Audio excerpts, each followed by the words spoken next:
Hey, everybody. Happy Friday. Happy Friday. It has been a whirl, and I'm sure many of you guys know we haven't been on in 2 weeks. Well, we haven't been on YouTube in 2 weeks, but we did stream to Facebook and Twitter or X in the time that we were gone because I got banished from YouTube for a comment on a medical study. Anyway, good news is we are back. So tonight I thought we would do something a little bit different.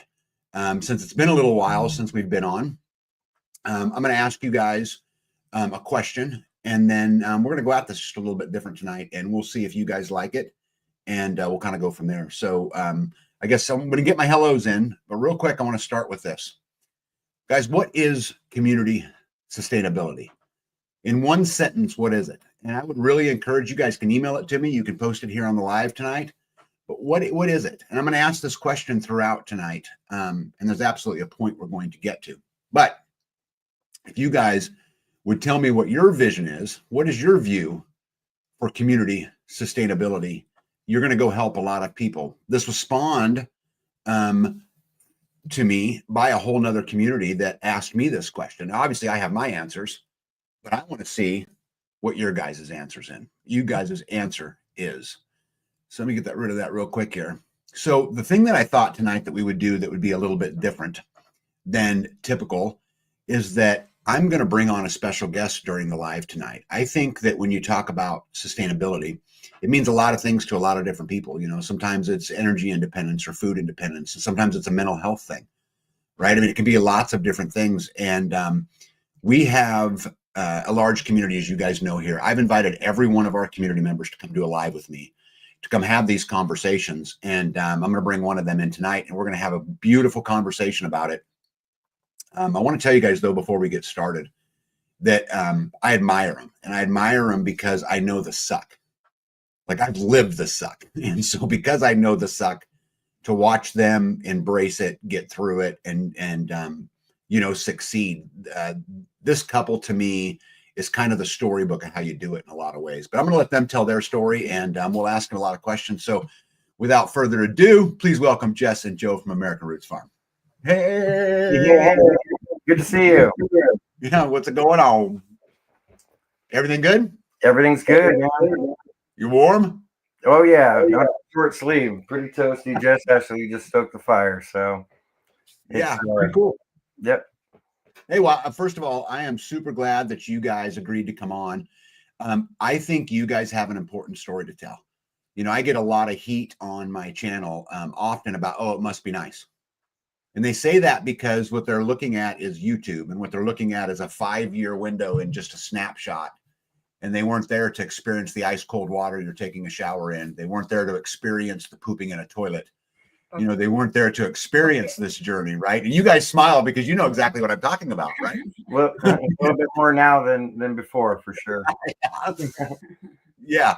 But before we get going on, I want to get some hellos in real quick, because none of this will be possible without the big community. And so real quick, I want to welcome Helen in.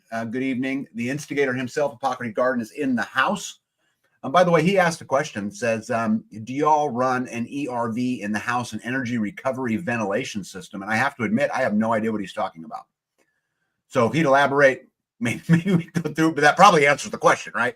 So, yep, JB, welcome in. David Strom, good to see you. The beautiful Louise Wesley is in the house, as is Grateful Hearts Ranch. Conserve Friends, good to see you. Vicky Pullen says, glad to have you back. We missed you. I missed you guys too. Starla Dope, good to see you.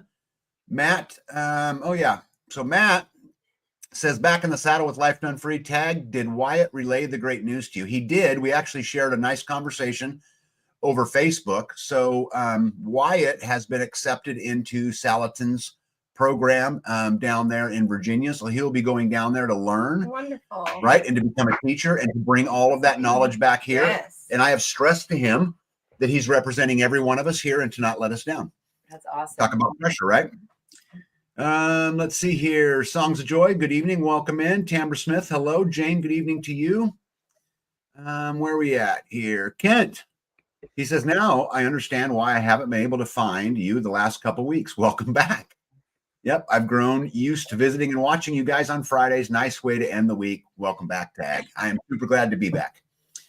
And we cannot forget the greatest name on the internet Half bubble off plum. is in the house. Who else we got tonight? Terminator, good to see you, my friend. Bessie, welcome in. Redneck, how are you? Dana Randell, welcome in as well.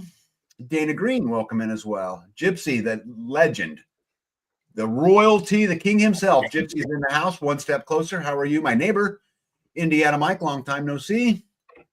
Skanes girl, good to see you. And the sharpshooter's in the house.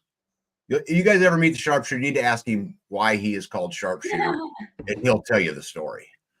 Bird's eye view, good to see you. My great friend Mo Engineer is in the house. Mo, thank you for all the stuff that you've sent me through the week. Peggy Creech, good to see you. My mom. What's that? That's my mom. Oh, right there. Hey, Mom. My mom. Welcome. We're glad you're here. Glad you're here. Good to see you. Yep. Stan Guthrie, good to see you. Julie Withers, good to see you as well. Mossy Oak Parrot, good to see you. See here, we got Pack Rat. No live is complete without Pack Rat. LJC, good to see you as well. Bonnie Klein, how are you? Let's see here.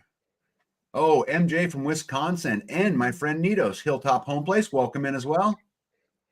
Oh my goodness, Ghetto. My buddy Ghetto's in the house. Yep. It is the twin to Taylor Swift. I just have to tell you that. I'm sure he appreciates me saying that. And I think I'm all the way caught up. But anyway, welcome in, everybody. It's super excited. Glad to be back. You too? Yes. Yep. Yeah. It was a little stressful. When they shut the channel down, they won't let you post or anything. So I couldn't tell anybody. I couldn't do anything. But just figured y'all would figure it out. Next best thing, we went somewhere else and started working on getting those set up so that you can go live there too. Yep. So tonight we're streaming to Facebook, YouTube, X, and to American Roots Farm.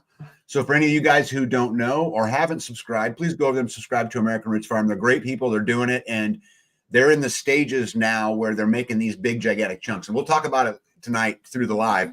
But go over there, subscribe. Or I think I even have a banner for you. Watch this. You guys want to know how to find them? Watch this. Look at that. Nice. All technical on you. Yeah. Right. So we'll leave that up there for just a little bit. Anyway, we talked about what is community sustainability, and I would really love for you guys to send that to me, whether it be an email, and you can reach me at, look at that, taggingbe@lifedonefree.com, and get me there, and I would love to hear your answers, or just put them in the comment section tonight. You've just been up here learning all kinds of stuff. I know, right? I know, right? Oh, well, we can't forget Carrie Davis is in the house. How are you? The real life trad wife.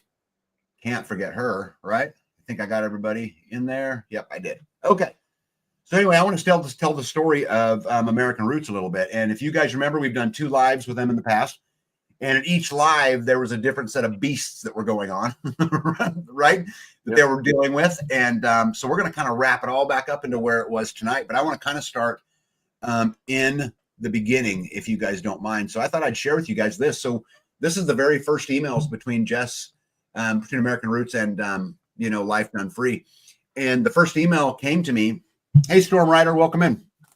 Said, hey, Tag, it's Jessica from American Roots Farm. I've been watching your videos on land acquisition, and I wanted to ask about your location. As you know, we are looking for land and to be part of a free community.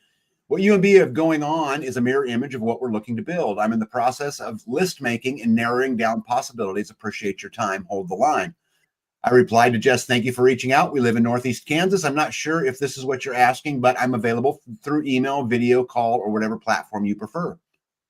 Jess says, Tag, thanks for the quick response. Yes, this is what I'm asking. There are a number of factors I am considering and attempting to narrow it down. Unless the pokey thing is forced upon me and my husband, Joe, we estimate that we have about another year of preparation before we can leave Arizona. If I have any other questions, I'll reach out. You are an invaluable resource, and I can't thank you enough for making yourself available to answer my questions. So I think my first question, just as we get to this point, is what caused you guys to leave Arizona? What made you have that feeling in your stomach that you had to get out, or that there was something else out there? Tell me that story. Well, I was given a Sharpie, And that kind of let us all know that something was going on. And then they A started Sharpie for what? for voting. Mm. But then they started telling us that our water consumption needed to be monitored. And I was growing a garden, and one garden bed led to an entire backyard of growing anything and everything I could. But the biggest thing I remember him saying was, if you want a farm, because I'm like, I really want to grow more food. I want to be self-sustainable. And he said, then you got to make do with what you have right now. Well, we were at the time we were watching a lot of permaculture videos. We were subscribed to Billy Bond's podcast and Joel Salatin. We were just kind of learning the ropes. Who was the Jess from Roots and Refuge, and just different people that were out there doing that thing. And she's like, hey, I want a farm. And I'm like, well, we've got a 4x4 backyard, let's turn that sand into a food forest and see if we can do that. And she did. We had a food forest in the desert, and we used a lot of water. And well, and that's what kind of brought Bee's attention to me, was she was like, I lived in Arizona. How the heck is she growing all of that? Like, look at sunflowers and food and like what's going on. So that kind of opened the conversation too, of like, hey, we might have something here. So just the oppression, I think, realizing that we had kind of backed ourselves in a corner. We thought that we had made it by getting married, buying a house, getting in debt, doing all of that. And that to us was success, because that's what the world tells you, right? And so then we started realizing, like, I think we wanted to put in a doggy door, and Joe took the house apart to put the doggy door in. And he's like, it's literally siding, studs, and insulation. Like, there's nothing between that. And so we started really realizing that like building out was something that seems pretty practically easy, right? Tag, it's easy. All easy. So then I said, I want a greenhouse. And he built a greenhouse out of like the stuff we tore out of the house, scrap materials, things we had taken out of the house. And we started being resourceful. And I'm like, we could do this. Like, we had built out a restaurant. We rehabbed a restaurant in Maine, and we lived above it. And we took it from nothing to being able to be licensed and running and successful in our eyes. We opened a restaurant. And I think that experience, Joe just said the other day, that experience really is what helped us have the confidence to put one foot in front of the other and do this. Sometimes you don't have all the knowledge. We don't know anything, but being willing to learn and, have grace with each other, man. We're not professionals. Maybe the toilet doesn't end up where you originally planned, but it's in there and it's working, like you have to have grace for the fact that we're all learning. And my expectation is high because I know he can do it. Yeah. Let's not get the cart before the horse. Yeah. Hey, before I have a follow-up question, but before we go on real quick, Kelly May, welcome in. And Marcia herself is in the house tonight. So I want to welcome them in. We cannot forget the famous Life with Mike and Jen, right? We have we have Snack Force One and Mario in the house tonight. Good to see you. Make sure I miss nobody here. Gregory Kissel, welcome in. I think I caught everybody up. If I missed anybody, I apologize. Make another comment and it'll remind me. Anyway, so what made you reach out to me? What you were saying. You were saying, hold the line. You were saying, this is what you have to do if you want to be, self-sustainable, off grid. That you were saying words that were buzzing into what I was into. What I was into. And, my biggest thing is that we have had a vision of what we've wanted, knowing that we can't do it alone. I mean, if you tried to move up to, one of my most popular videos is like looking for a homestead in northern Arizona. And I have so many comments on that video of people being like, you don't even know what it takes to live up here and how hard the weather, the wind, you better have a job or a retirement income coming in, or, and help, you're doing everything yourself. Well, I think that pertains to every homestead. I mean, Joe is the plumber. He's the electrician. He's the internet guy. He's the wood guy. He's the animal guy. He just has to do it all. And that goes for me as well. Like having to learn new skills, having to learn how to cook on a wood burning stove, and the temperature isn't 400 consistently if you're not cranking the heat. And then that happens and you're like burning your legs off. You don't realize that like it's really hot, you know? I mean, you just have to learn the stride of new skills. So it goes both ways. Yeah. When you, in those first set of emails, you were talking about, you were considering a lot of factors. What were those? I mean, do you remember what the factors were you were going through as you were looking for land? If we could do it where it was, we were looking everywhere. I mean, I have videos of us going to Tennessee. We were looking for smaller acreage as well. We had specific things. We didn't want raw land. We didn't want a real, we wanted, can we find a house that's already there with a toilet and a shower and things like that. And 10 acres. It's exactly right. I forgot. Yeah. Like we would be happy with this 10 acres. If we had a 4x4 backyard and one car garage. And 10 acres is huge. That's a lot of land. Right. It's it was that. There was a lot of other things too, because we kind of got more and more specific, and then it kind of went broad, because as specific as we wanted, it didn't seem like there was anything available in Tennessee and North Carolina, and we looked in Ohio, we looked in and I actually made a list. I started writing down, I found it going through my old list of what were the things that we were looking for, and it was like running water, rolling hills, pasture land, trees, resources on our land, acreage, no neighbors. I mean, there was like things that I wrote down on that, and we looked back and I'm like, we have been blessed above and beyond abundantly anything that we ever imagined. I mean, we are ready to embrace what 80 acres means, but you really can't even living on the property full-time 6 months now, you still don't have a grasp of what you really have. I mean, yeah, it's a lot. And so the factors were really just, let's get to the point where we can grow as much food as we want. Animals. How do we be sustainable? And that's really, and then it really started to evolve into, well, what does sustainability mean? And that's kind of your question too. As far as energy, and, I learned a lot about energy capital by watching you. And so that's something that a lot of people don't realize, and how to manage energy, stuff like that. Of course, all the things you need, resources as far as water. Well, I saw the Mongolian slave driver too, and I really yoked up with that because she gets things done, and she was like, you were gone one day and she had to take over your role of like putting the fish in the pond. I remember that. And I was like, man, she went and picked him up. She went and like, she took the role. And I'm like, I like that. That's, like to not just see it behind the scenes of everything being rosy and great, but to actually see the work getting done.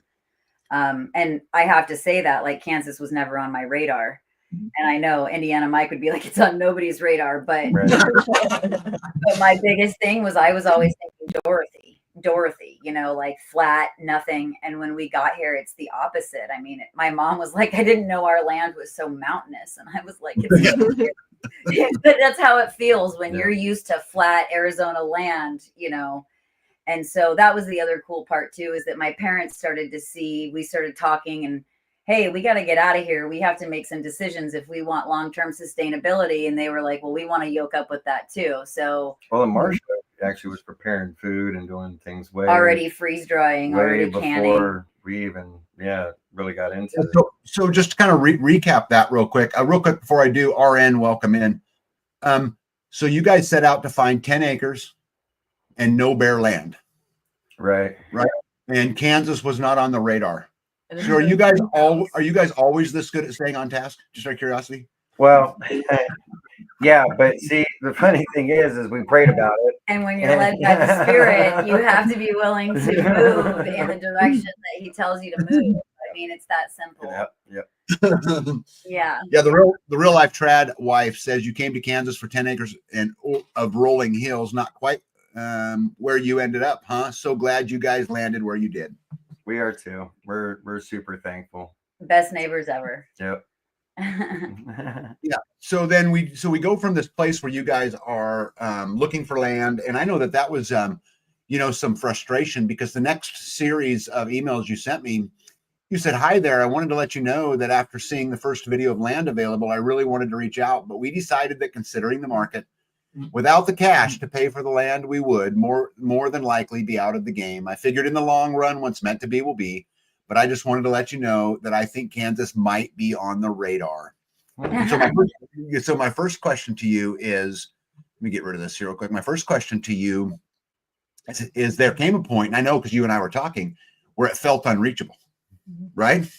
Oh yeah. I mean, we would drive the backwoods of Missouri, even from when we stayed in Kansas City and came out here. And I can remember looking at these large plots of land with like an old rundown barn and thinking, how could we ever reach that? Like, this seems so unobtainable. We're just a teacher and a manufacturing. Well, I'm not sure if I had gotten into real estate then, but I know. Yeah, you were. At the point. Okay. And that was why you had gotten into real estate, was so we could look for land in northern Arizona. Like, we wanted to have access to look at that, but and it was debt. We had pretty good debt. And the whole thing was, at that point we were thinking we had to pay cash for the land, that we would never get a loan for it. You know, we wanted to be debt free, and that was a whole other ball of wax. Yeah, well, I remember talking to you guys a lot, and there was times where Jess, you and I would talk, and I could sense the frustration in your voice. And not just about Kansas, but about Arizona, about Missouri, about Tennessee, about there's no freaking land, right? You know, like that whole thing. Well, what was happening is that you would find one you'd be interested in, and then within 24 hours, it would say offer up pending. And I'm like, how? What are they doing? I mean, it was like everybody was in such a rush to buy and get under contract. And I mean, we literally drove to a property. We flew in. It came up on the market. We couldn't get from the airport to the property before it said pending. And that was in St. Joseph, Missouri. Yep.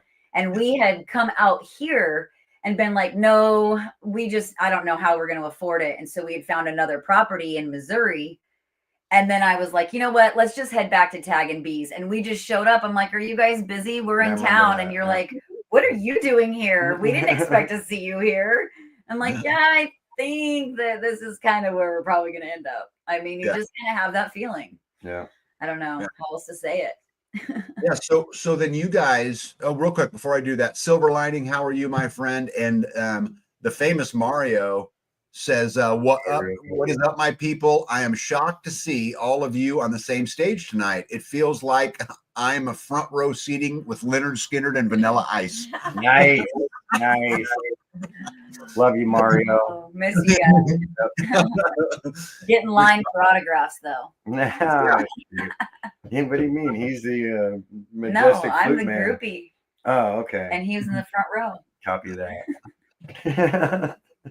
Well, after your email talking about how it wasn't just in the stars, I replied to you that I'll help you in any way I can. Tell me what you need and I'll give it hell. And a little while later went by, actually about 2 months to be exact, because that was an 8/24/2022 email. And on September 10th of 2024, you said, good morning, Joe and I were talking about taking a trip out there. Is there a better time to come than not? We would like to meet you and B. We know that you're busy. Our plan is to drive around, take it all in, and access the possibilities.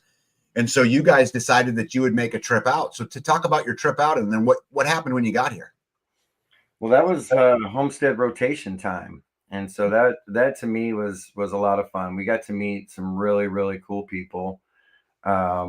We stayed in Kansas City because we weren't really aware of what the area meant and what the hour and 45-minute drive or whatever it is. And we weren't aware of the luxury accommodations at the Red Roof Inn in Holton either. Or at the Lifetime Free Hotel. We weren't sure. So no, but I mean, we just didn't know. And so we flew in, we stayed by the airport, being travelers, we drove in and out, but the hospitality, see that you kind of glossed over that email really quick. And I would really like to point out that you blew me away with your response. And I can remember opening that email being like, this guy is unreal. He's sitting here asking me what he could do to help me get free. Yeah. And I remember telling Joe, he says he'll give it hell. And I'm like, I didn't even know how to respond. Like, what do you say to somebody who says they're willing to help you and you don't know me from a hill of beans? Like, and so I thought on it for a little bit, like, man, what do I need? What would help look like? You know what I mean? Like, because I'm really good at communicating that. Like, what do I need? I need help. I mean, you know that. If I need something, I'm letting I'm you not. know. And he's not a communicator, which is probably why we're together, because it got to even out that. Yep. But it just blew me away. And then when we get here, what we saw, that video of me in B's processing kitchen, I was just like, this is unreal. This is almost surreal to be standing here and seeing people bring in trays of food and wives showing up and helping in one room, kids in another room, you know, husbands out there, and then to see everybody work together. Cinnamon rolls. Was that cinnamon rolls too? Yeah, and you had stations going, and yeah, it was managed really well. And then you also weaseled in time for me to go look at property. Like, you had a property for us to go peruse. Yep, we got to meet Hitch. That was really fun, and you know, scary. Tell that story, because you guys coming from Arizona, it's very different. Out here, what he did was normal. So here's that's a good story. In a nutshell is, you know, we show up at your house and you're like, hey, I made arrangements for you to go check out this property.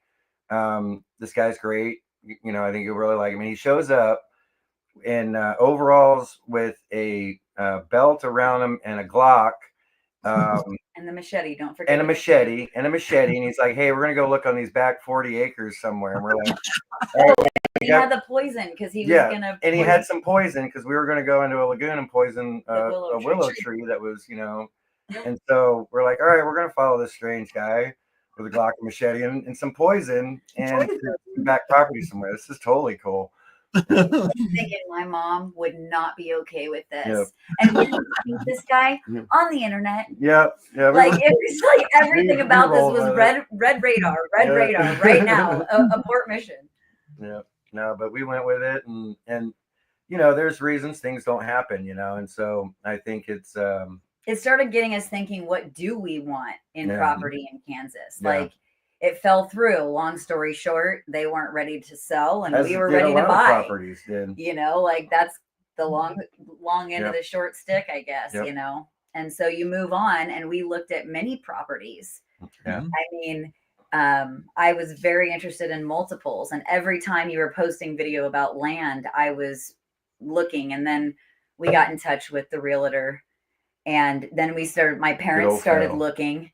And what my parents wanted was different than what we wanted. That's also a huge, like, whole other thing too, is because my parents my mom's, you know, they're in their point of life where they would like to not have to build out a homestead, right? Like, having it kind of established makes it a little bit more like you move in and then you establish what you want.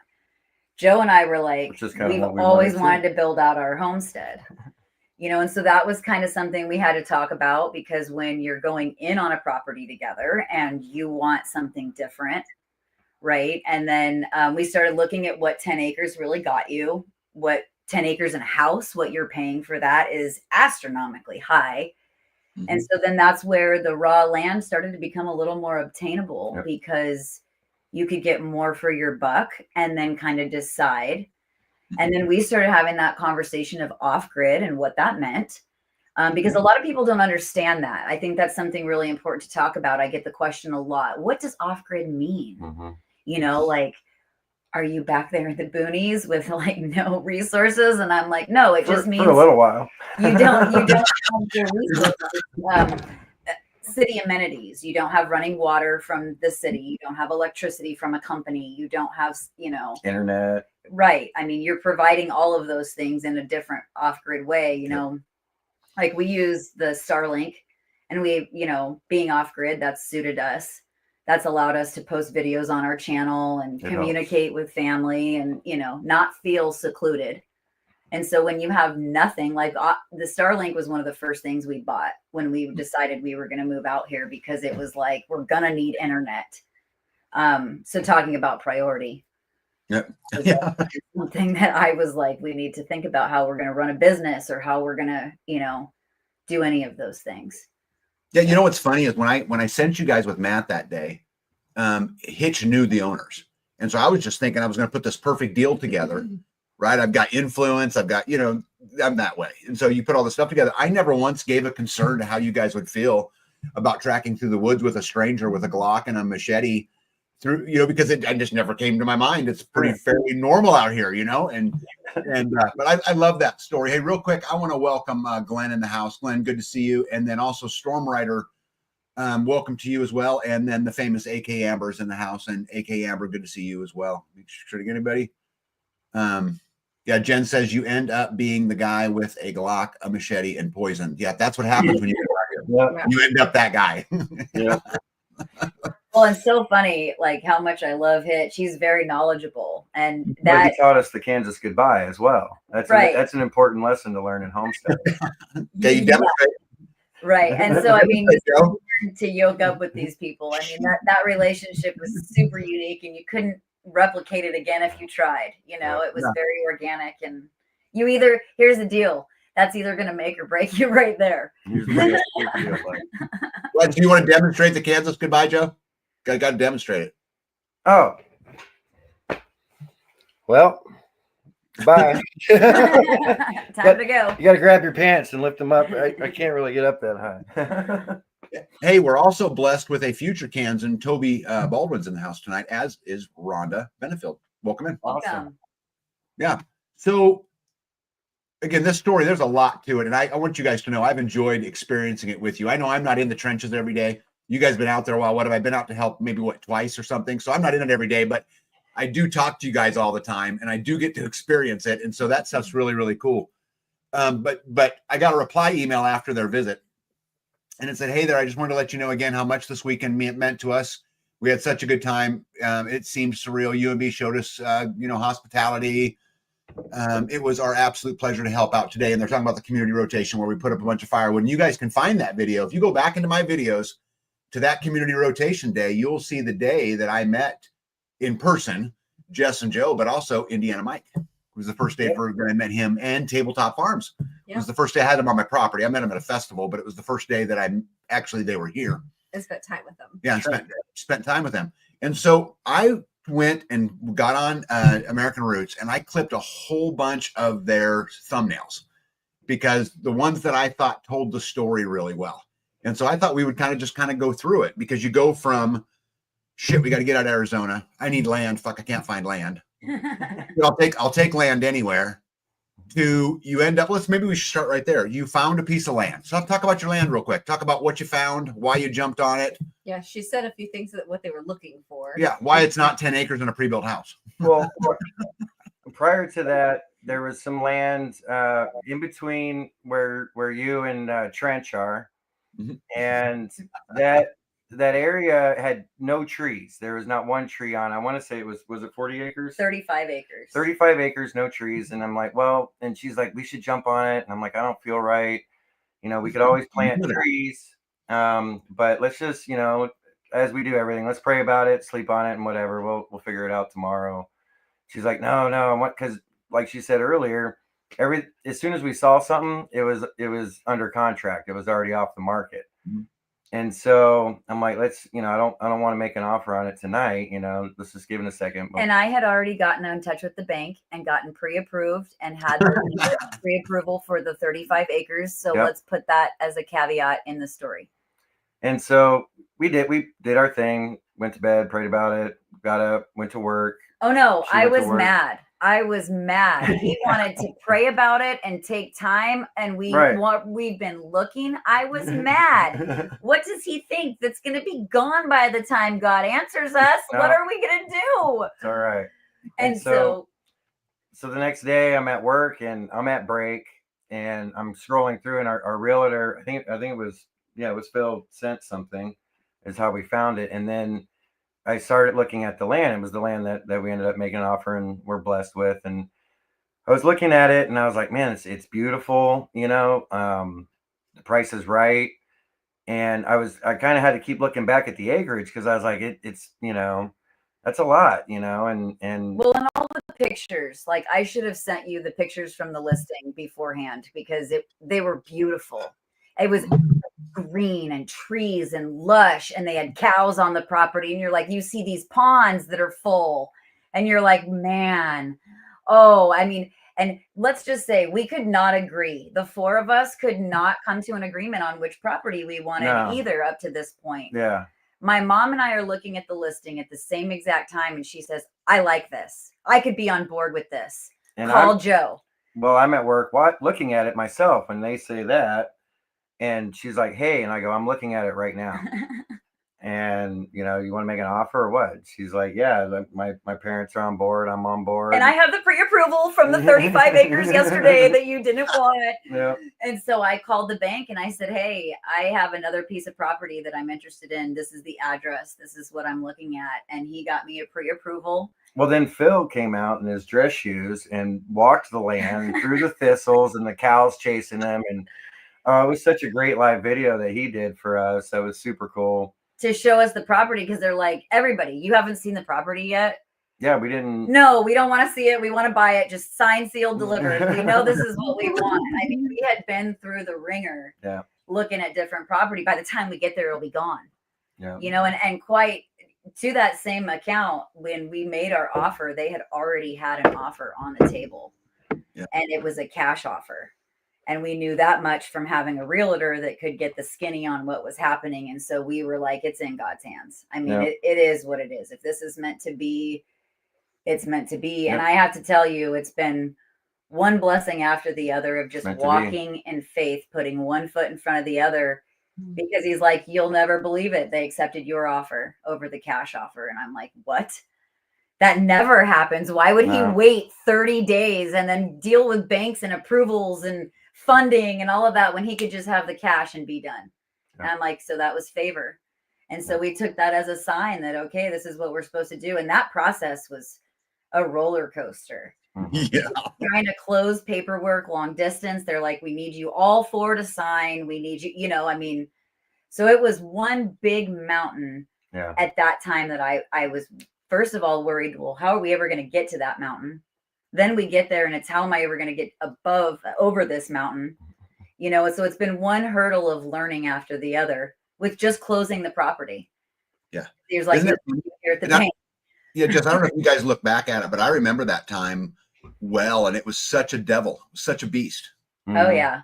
You know, I mean, we knew what the beast was. Right. Get to having the land. I mean, that was the ultimate goal. I mean, who cares about self-sustainability at this point? Can we get the land? Just nail that goal. Yeah. Yeah. Hey, by the way, I want to welcome Lazy Loper in. Good to see you as well. Yeah. So you guys go, you finally get some land, right? Purchased. And you did a power of community video. And I remember this well. Right, because I'd come out there that day and we didn't do anything really. I dropped off a 4-wheeler and you guys pitched a tent and then journey begins, right? Yeah, it was huge. Oh man, what behind the ears, showing up on 80 acres with a tent and no way to get around and thinking you're gonna camp. Well, it's funny. I had a visitor today, and the visitor asked me about why I was here and this and that, and the upshot was we ended up talking about a neighbor, and then, and how somebody out of the blue, well, we thought we were going to camp out there and we didn't know what chiggers were. And it was summertime and, the grass was high and we had no idea. We didn't even know where our property was. So we closed the deal and we packed a tent and we said, let's go. We put it in the truck and we headed out here. We're closed.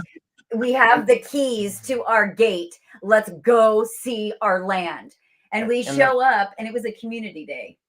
We were at the lake and everybody was meeting and we were like gathering. Oh, we did. That's we right. started talking to another community member and he was like, you're doing what? You're going to take your wife out there and you haven't mowed? He's like, no. And he shows up with his truck, his mower, tractor, and mows out a path all the way from the driveway down, to the woods, actually through the woods to a pond. It was amazing. And we had never really experienced where, people just above and beyond, and I think a lot of times, like you say on your channel, you just do your part plus a little bit more. And that's definitely what he did. And I went to offer him some money and he's like, oh no. He's like, that's not how we work around here, man. He's like, my son's, ceiling was coming in and Tag came over and helped us put it up, and it's our neighbors and helped out there. He's like, and you're a friend of his, you're a friend of mine. I'm here to make sure you guys are good. And Yeah, it kind of took me back because I'm like, I'm not used to this. That doesn't happen in Phoenix for sure. But you know, just to experience that, you know, hospitality, that kindness, that you know, definitely somebody we wanted to yoke up with. Well, and now we've been on the farm and we understand what it means to go get your trailer, put your tractor on the trailer, get your bush hog on there, get it going, bring it over, get it onto somebody else's land. That's an ordeal. Yeah. And it was touching. It as we've grown. Gypsy's familiar with that. He does that often. Right. But it's when you have the capability to do that because you've been in that spot where you don't have a mower or you don't have a capability. Like we didn't have a clue. You talk about wet behind the ears. We thought we were in Arizona where the path is going to be like carved out for you to go camp. Yeah. We had no idea what we were getting into. And chiggers are real, y'all. Kyle knows about that. Yeah, they are. They're real. Well, Jess, if you don't mind, there's another story kind of right along these lines that's one of my personal favorites with you, if you wouldn't mind telling. And that Jess and Joe purchased some calf huts from me. And we loaded the calf hut in one of them in the back of the truck. And, you know, I missed somebody real quick. Hey, Mary Michelle, welcome in. And Ryan the Matador, welcome in. Good to see you. But anyway, so we loaded in the back of the truck and Jess was driving down the road and the calf hut blew out of the back of the truck. And yeah. And then a lady came. And so Jess, would you tell me your thoughts when that lady came and what it ended up being? Because I think this is a big lesson. It's a great story of what happens out here. Well, she was behind me and it was a big SUV and I'm driving and you guys loaded it. So I just figured it's where it needs to be. They figured it's strapped. Like, I don't need to worry about that, right? It wasn't my loading job. So I'm driving the speed limit. I'm driving the speed limit. And all of a sudden I hear, and I look up and I see the calf hut like turning in the air and it hits the ground and it bounces and it goes down off the side into the like ravine. And I'm like, oh, shoot, what am I going to do? And I didn't say shoot. So I'm like, what am I going to do? And I like drive up to the next driveway because it's like a big, you know, and I pull off. Well, the SUV pulls behind me and I'm thinking, oh my gosh, okay, I didn't have it tied down. So I didn't have it tied down. You've never had nothing fly out of your car? Like, you're going to ream me right here. So I turn around and I don't give them a chance to say anything. And I go down. Well, they follow me. And I'm like, are you for real right now? Like, you just have to smear it in that I messed up. Like, what do you want? And she goes, do you want me to help you get that out? And I'm like, you would help me dig it out right now? Because I don't know how I'm going to get it out. Now, keep in mind, I'm in shorts and like Birkenstocks. I am not prepared to go down. She was in shorts and Birkenstocks and the same size as me. And so we get down there and I mean, she's just like B would be, just grab it and start pulling it up, you know, and we're walking up this hill. And I mean, it's like an incline.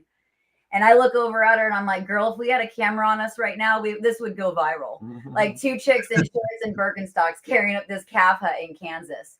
We get it to the top and I'm like, you must be an angel. I'm like, I don't know what made you stop. I don't know who you are. What's your name?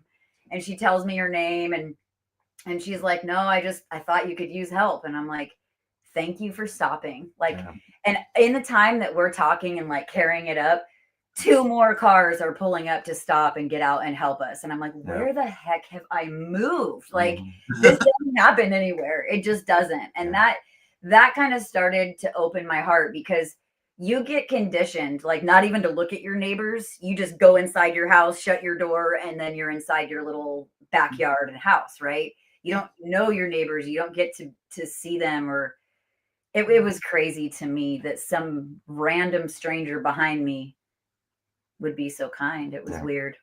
Yeah. So it's been a journey for you guys turning off Phoenix and turning on farmland, right? I mean, it's been hard. You have to deprogram yourself from what the city puts into you. I mean, it's dog eat dog. It's a rat race. Isn't that what you called it? Rat race city. I mean, that, and you believe the lie. And I think that's really it. You know, you start to believe the lie. Like, this is it. This is what I want. It's good to be secluded. It's good not to have any, not to know your neighbors. It's, me. Right. And you don't realize what that does, because then you're dependent on your water guy and your internet guy. Yeah. And you don't know anybody with any good skills because that's huge. They're hired help. Yeah. There's no capability building, you know? Well, I'll tell you, the whole calf hut story is one of my absolute favorites. It's one I will remember forever, and one I will regurgitate forever, because you were programmed to a particular response, and that lady was just there to help. I know. And, you know, you could have said something very rude right there and ruined her whole day, but you didn't. Thank goodness, right? Thank goodness. Well, that's not really who I am. You know, I don't really approach people that way. But in my mind, I was thinking like, on guard, swords up. Like, what do you want from me? So yeah, I messed up. But it's people aren't out. That's the other thing, realizing that intentions aren't always ill.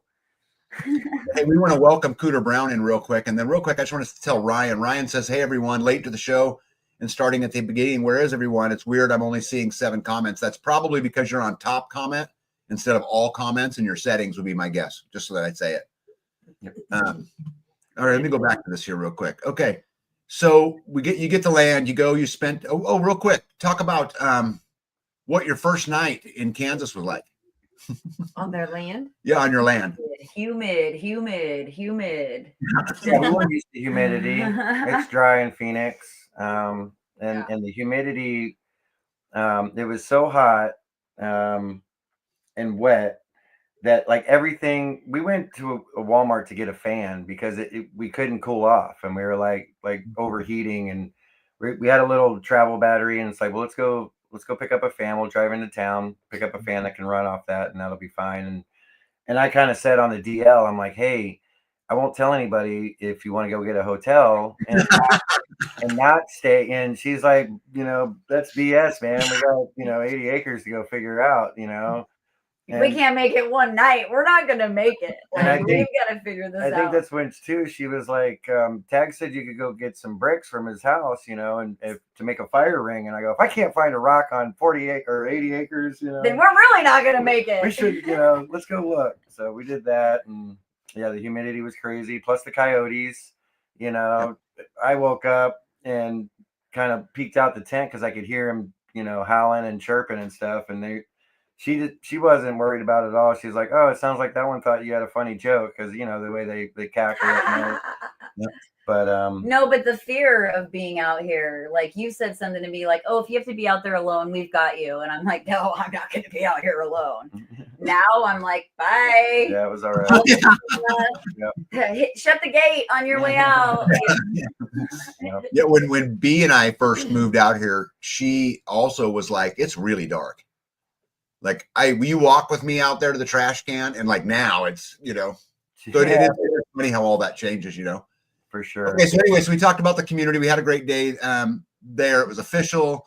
You guys got closed. So what was the next step? So now you're closed. Now what?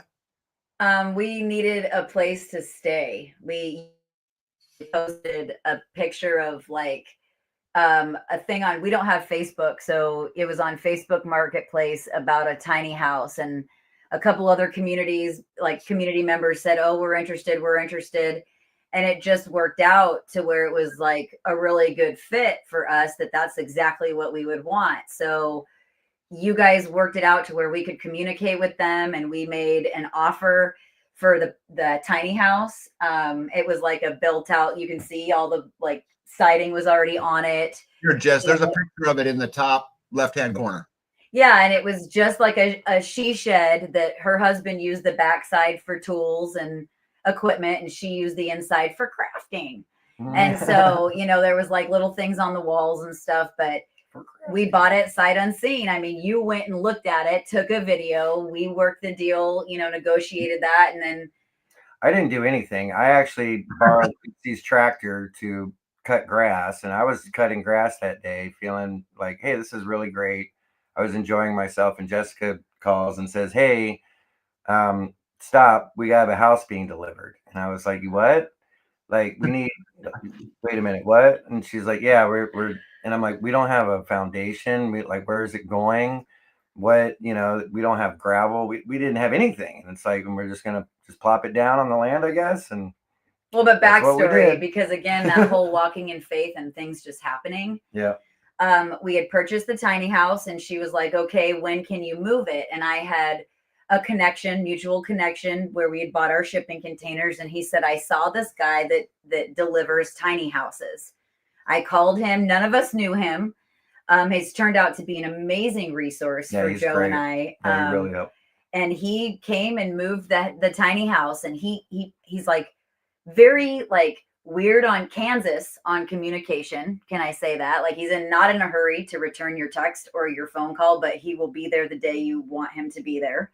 But you don't know that until the day comes and he shows up. And so I was actually at your house and I said, I'm going to go outside and start moving stuff into the shipping container, like into the U-Haul so I can move it. And I looked down at my phone and I'm like getting ready to record a video. And he's like, can we move the tiny house today at 10? And I'm like, get Joe off the mower. The tiny house is coming. Like, and it just bam, bam, bam. He showed up. He had it loaded up.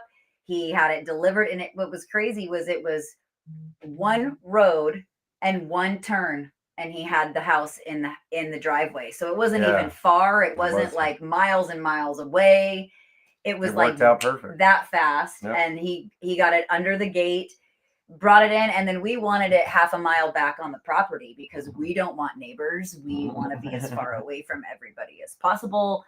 And we don't know what winters and weather and mud is like. No, it doesn't rain in Arizona. We don't even have grass. You want dirt, right? So we put the house as far back on the property as we can get it. And that is just heaven.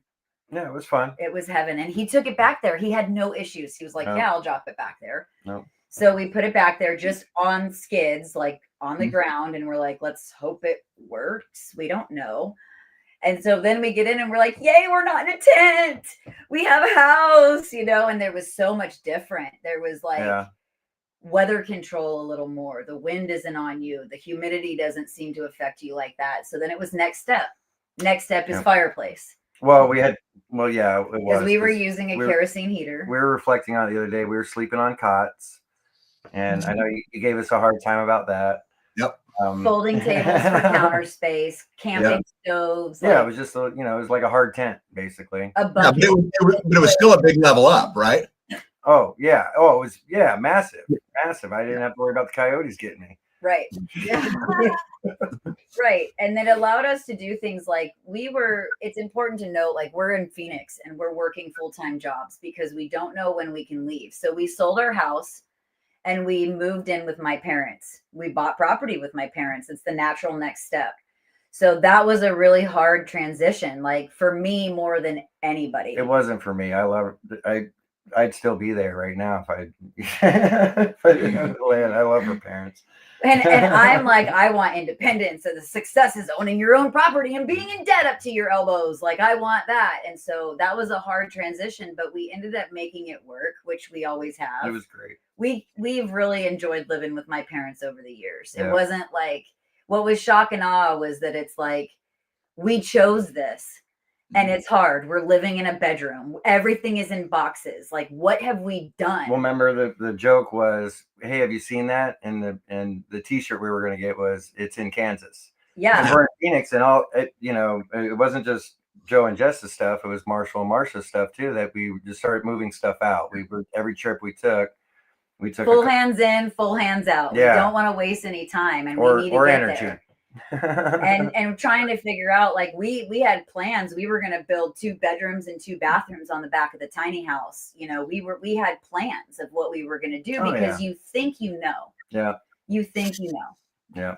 And so we started every chance we could taking trips out here. Like if it was our break. So we actually went back, and it was every 2 to 3 months we were coming back and staying a week. So we would do whatever we could if it was putting in the floor, because it was just a shed.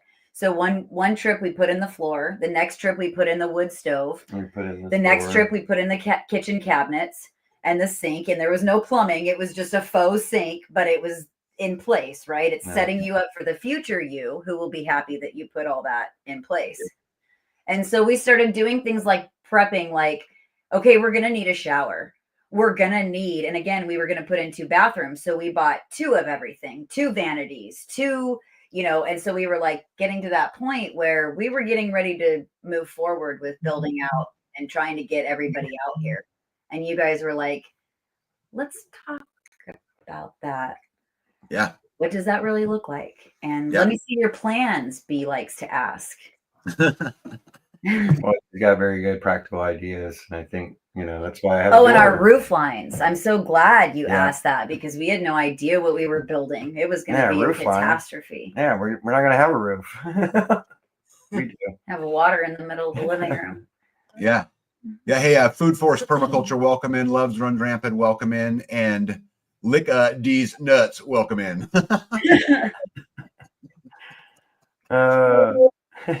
Anyways, you guys go get this house. I know that's the first step for you guys. I'm talking about as far as the level up stuff was the stove, right? Getting heat. So sure. What was the transition from kerosene and propane to wood? Well, efficient, way cheaper. But then we had the reality that we didn't realize how much wood we burn. Being Phoenicians and all, we like it hot like lizards. And it was like, wait a second. And so we had Pepsi and Louise were here. Yep. And he was like, we've got a trailer of wood down on our property. Go get it.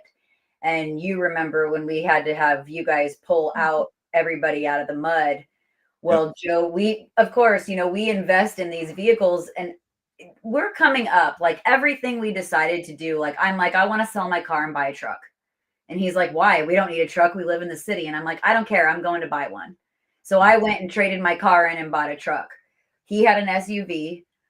It started to get almost 300,000 miles on it. And he was like, I need a new vehicle. And I'm like, how about, and he's like, I like your truck. So then he ends up with a truck. We never thought we never gave it even a thought that we would need a 4x4. So we're in a 2x4, right? And we're driving out here and he goes to get wood from Gypsy's trailer and slides past it. Well, there's no traction. And it was that same night that Mario and I both were stuck. I think it was tornado night. And it was Jess's first tornado. So that was a good experience too. Cause she's like, yes, Jen. Yes. He was wearing his jammies and headed right. He was actually in bed. He was in bed. And we were saying goodbye and they got stuck. And he comes out and pulls everybody out with the tank, which I didn't get a video of that. That was on a Power Community video, which was awesome. But yeah, it was that very same night, and B, you don't have a 4x4? And I'm like, doesn't get stuck. No, it got stuck. And then the same night it got stuck again. So when I went to get the wood from Gypsy, it just slid right past the wood and just kept on going in the mud. And I'm like, well, I got to walk back now in the dark and with wood. It worked. Well, and the biggest thing too is that we learned our lesson from that. We went back. You had given us some advice that, like, if I were you guys, I'd sell those trucks, get debt free. Let's get as debt free as possible so we can work on getting the land done. We went right home that same weekend. We were blessed. We sold both trucks to the same guy. He got both of them right out. We weren't upside down because we had purchased a Toyota, so they were still worth something. Yep. And we were blessed. We got out of them and we bought a 3,500 dually diesel from an auction, paid for. We bought the biggest, most 4x4 vehicle we could buy. Joe's like, you can tow your house now and we won't get stuck. And I mean, the thing has been a real blessing, but we learned our lesson that not just to buy something because it looks like a truck. Does it act like a truck? Yeah. And so what we thought we needed, we ended up, going back, but best decision we ever made, buying a used vehicle that you don't care if, now it's going to be covered in mud. You drive down a rock road every day. Like, you don't want a Corvette, man. Yeah. So how important is access to a property? Super important. I think that's why we're up where we're at now. We moved from the back to the front because it basically allowed us to afford a road. To get supplies delivered. Rock is expensive. And when you're back half a mile and you don't realize what that is, that was our big mistake, was we just thought because also we'd only been out here at times when it was really weather accessible. Like we weren't out here in a snowstorm. We weren't out here in mud season. So when we did come, we were able to get back there. There was no need. Yeah. And then you guys were talking to us about it, like, hey, let's keep an eye on this. And then we had to lay rock because the people that we had staying with us on our property, they were getting like a lot of mud, and it was hard for them to get in and out. And when we came back, we started to see how hard it was for us to get in and out. So we laid rock in there. That's right. We started. That was the start of the driveway, and it was like, we've got $1,000. Let's lay the rock, and we think that's going to get us so far. And it was like this little dump of rock, and we were like, and then what? And then it started sinking, and you're like, oh, wait a second, can't we spread it out a little bit? Yeah. But it ended up really starting to teach us those lessons of what you need to do priority wise. Like you can't get back on your property if you don't have a road. No. Yeah. Well, yeah, access is huge. It's funny. A bird's eye view, and you guys know her story, says, yep, embrace the mud on a minimum maintenance road. Yeah. I haven't yet to go on the MMR road ever since MMR got her nickname MMR. I think when you bought your property and put your house at the very back corner, you experienced what MMR was. Yeah. Right? I guess, yes. Yeah. That's getting stuck and, and all of those kinds of things. So real quick, you guys talked about the Kansas tornado. Did you learn anything from that? Was that a fun memory? It was. I enjoyed it just because I've been through tornadoes. Jessica never did. And she was really upset because I was on the back part of the property looking at the beautiful storm coming in, and I was by myself. And I think you guys were going to come over or something like that. I think we were going to have Mike and Jen, and because it was the time they were out there. And our plans were you guys were going to hang the solar panels on the house, and we were going to eat and stuff. And I called you, and you're like, "Here's the deal, bud. There's a tornado inbound, and you guys are going to come over here for dinner because we have a basement." And I was like, "Okay." Sounds good. And so, yeah, we showed up and no, he's taking his sweet old time. Oh yeah, it was. That's what I was upset about was you tell us to come over and he's like, oh gosh, look, it's so beautiful. But look over here, there's nothing. It's like this dark cloud. And then right here, nothing. And I'm like, what are you waiting for? Get in the car. Let's go. And so I get in and the radio, it starts telling you to seek shelter and to seek cover. Like human life is at danger. And she's like, why aren't you even going the speed limit? And I'm like, it's fine. Like, we'll get there in time. Leisurely driving. Yeah, I'm like, you can see if it's out there. She's like, I'm not happy right now. You need to go the speed limit and get to tax. Well, and then once we got there, it was like you guys did such an amazing job at making sure you guys had a plan. You did, and you showed us like it was calm. Nobody was up. Like B was just like walking around like a mom who's oblivious that there's a tornado outside. She's like, eat your dinner, make sure you eat. Did you get food? I think make sure you have your driver's license. B did tell me to move with a sense of urgency at one point. She's like, closer because see, when we first got there, it was just a watch, right? It was just a tornado watch. It wasn't the warning because there is a difference. And I learned that there's a difference and it starts beeping different. Yes. Yes. And the sirens are different. Yes. And I wanted to see it. And you kept telling me, I'm really surprised you're not downstairs in the basement. And I'm like, are you kidding me? Like, this is my first one. I want to see this. This is exciting. You have to understand, like coming from Arizona, we can get some pretty hellacious storms in that monsoon time. Yeah. And then Tag likes to play jokes sometimes. And there's Jen, the sirens going off. And yeah. Tag's like, okay, it's here. It's here. And poor Louise is like, it's here. And I mean, we were all just like, scramble. Where do we go? What do we do? And he's like, oh, I'm just kidding. Yeah, so guys, I downloaded a tornado siren app on my phone because I had a bunch of people over that hadn't experienced it. So I just waited for the right moment and hit my phone and let the sirens ring, and it was funny for a little bit. And I thought it was funny. Yeah. Anyway, all right, cool. So I think the next really big thing for you guys was the first step of alternative energy, right? And you guys have taken a few steps in this, but what was getting your first little bit of electricity, lights, and just the basics? We bought an Energizer battery from Costco that had a solar panel to charge it. And we thought that would be sufficient to like power the laptop and the phones. And it was nice. It worked. It worked really good. And we could do on that small scale. Yeah. But what it taught us, how to manage energy and like what to look for. And so you start to realize the wattage in everything and what it's pulling and how long it's going to take to recover, from the sun. Or if you get lucky, you can, plug it in in a house or something somewhere. But we thought it would be sufficient because we had no idea what power meant. And it was very like when you plug into a wall, I never unplugged the coffee pot in the city. I left it always plugged in, like it didn't matter, and you'd let it run staying hot the full 2 hours, like you didn't be aware of how many. Everything. Yeah. And even your iron, your curling iron, your hair dryer, like all of that, and so it started to help us really gauge like, okay, we need more power. Well, my mom had sent an Anchor battery system that she had purchased for an emergency, and we found it in there. So now we had these two, right? And so it's given us a little more power. And then you had said, come over and let's get you guys like lights and a refrigerator. Let's get some things moving over there. Yeah. And so we borrowed, I think, 10 batteries. 8 batteries. Yeah, 8 deep. What are they? Deep cell, deep charge. I don't even know. Yeah, they're just deep lead acid, deep cycle batteries. Yeah, deep cycle. cycle. And so he started to learn how to hook up an inverter. I don't know anything about solar. Right, and you're like, here's the deal, but it's easy. And when you don't know, you're thinking it's not easy. What do you mean it's easy? Tag's famous for his. He'll give you a 20-second tutorial.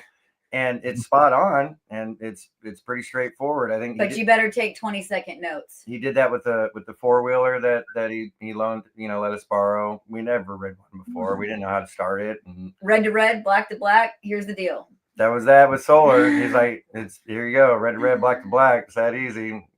Have fun. And but the challenges were then hooking it up to the main house, to the breakers, to the box, right? Like you don't want to hurt, you don't want to die.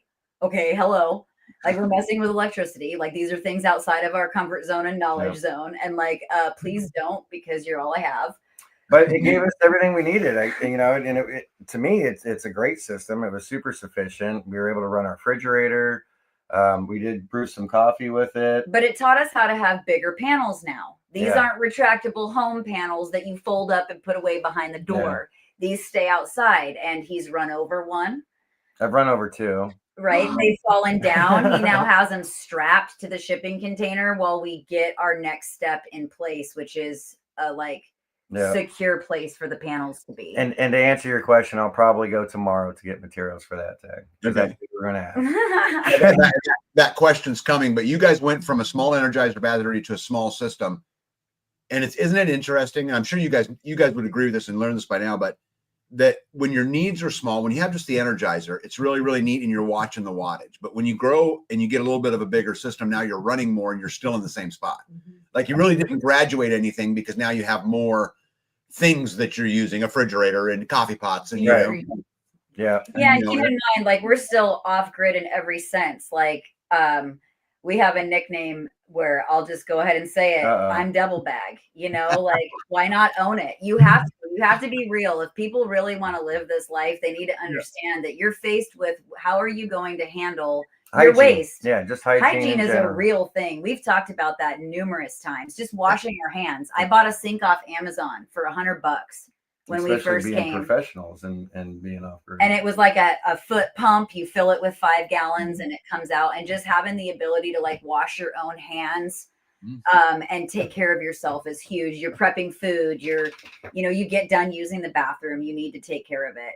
And so, these steps you don't realize. And when you first start, you're like, oh, I'll do whatever it takes. I've got this.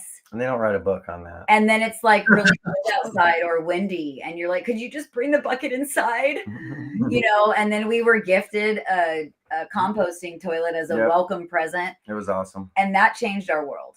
Yeah. That was no longer like that now made you feel like, and we weren't even using the composting toilet to its full. We never went number 2 in the composting toilet. It was just a urine collector for me because I didn't want to go outside and, for real, you got to put your butt out there. It's cold. I don't want to, and even in the summertime, like it's not convenient at 3 a.m. when you get woken up because you drank a bunch of water. Like, but it was a big level up going from the bucket Oh, to the compost. And hey, by the way, I just want to welcome Big B in. Big B. Big B. But it was a big level up there too, right? Yeah. Oh yeah. Yeah, because it started to make you feel like a human again. Yeah. You know, like you have this one system better than it was before. Yeah. And then a refrigerator. And then, you know, like, so now you're adding to these systems and like, okay, how are we going to get running water? And we bought an IBC that was like 246 gallons at an auction. And it was like, now we have 246 gallons of water instead of 5 cases of bottled water. Like now we can start getting that going. And it was like, okay, now we need a trailer. You know, like you just start thinking, what do you need next? Because you don't come equipped with everything and you don't know what you need. And each thing leads to the next. Yep. I will say that. Like each system makes you think, like, because I can remember B was like, are you okay with a composting toilet, like long term? Because I'm like, we don't need plumbing. Who needs plumbing? You know? And I was like, sure I am.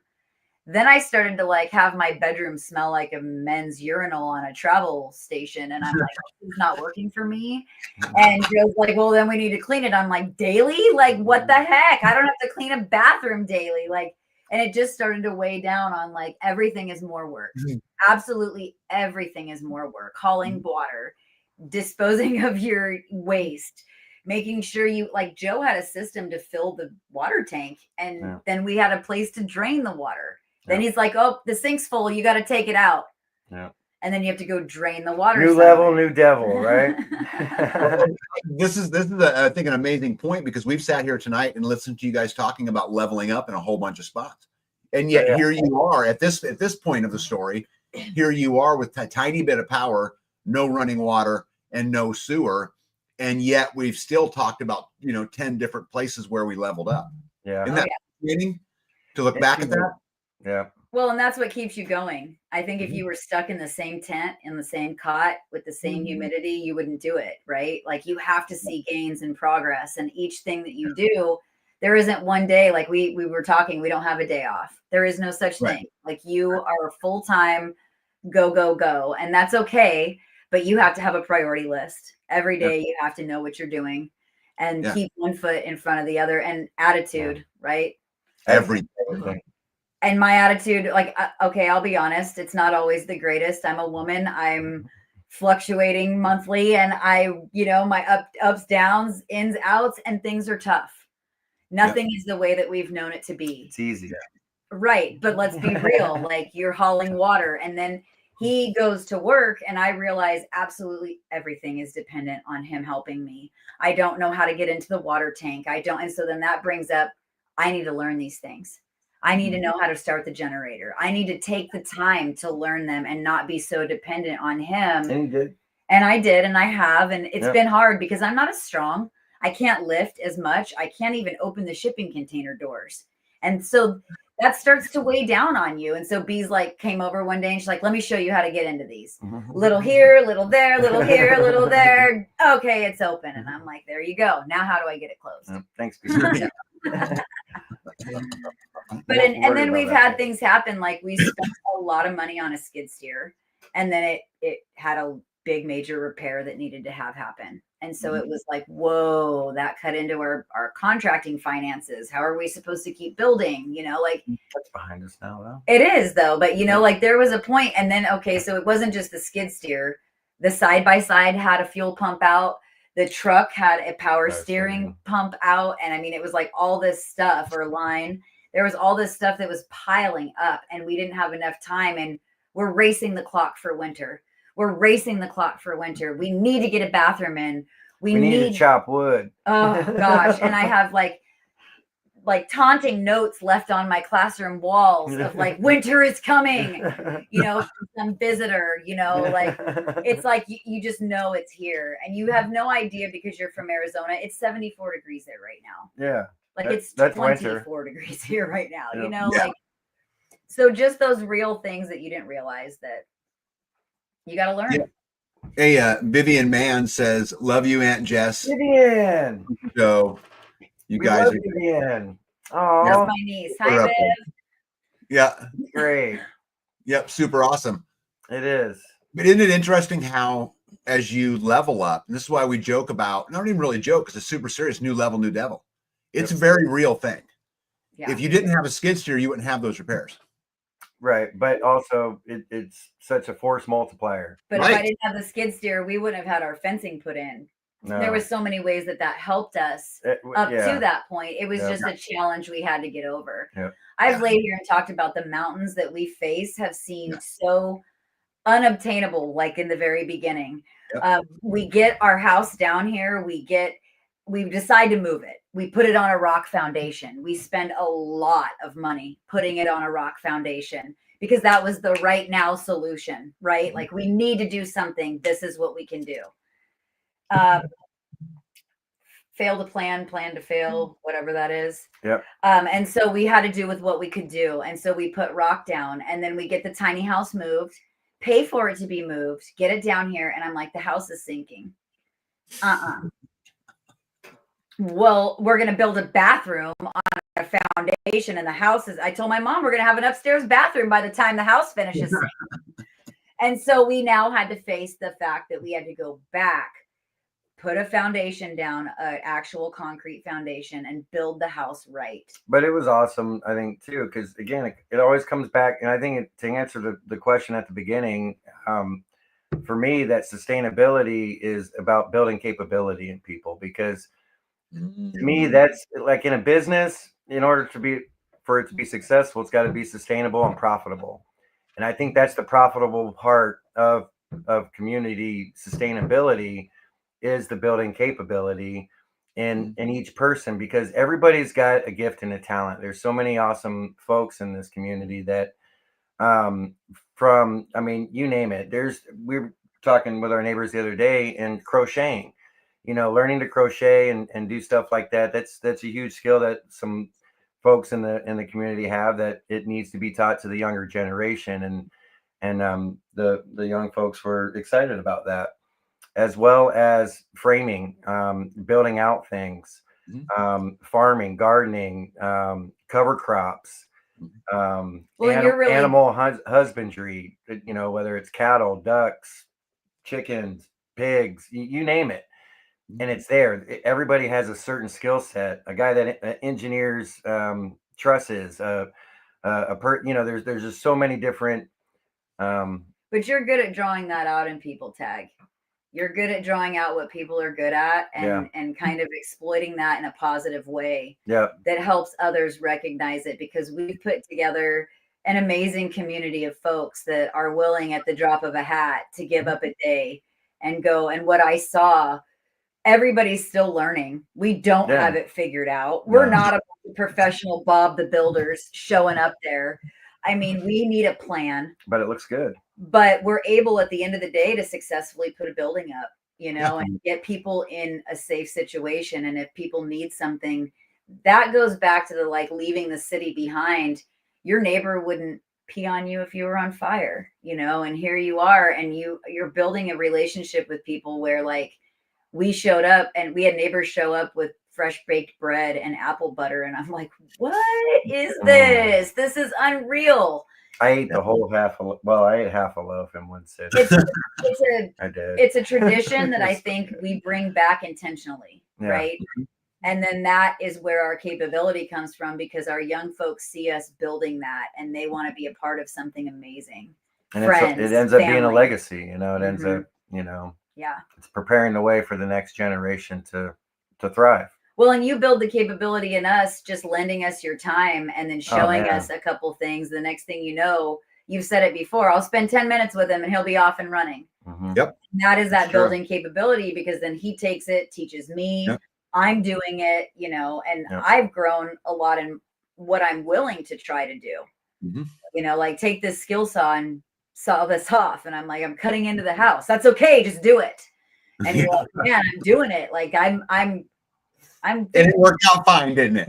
Yeah. Well, it does. It does. And you just learn how to do things, faster, better.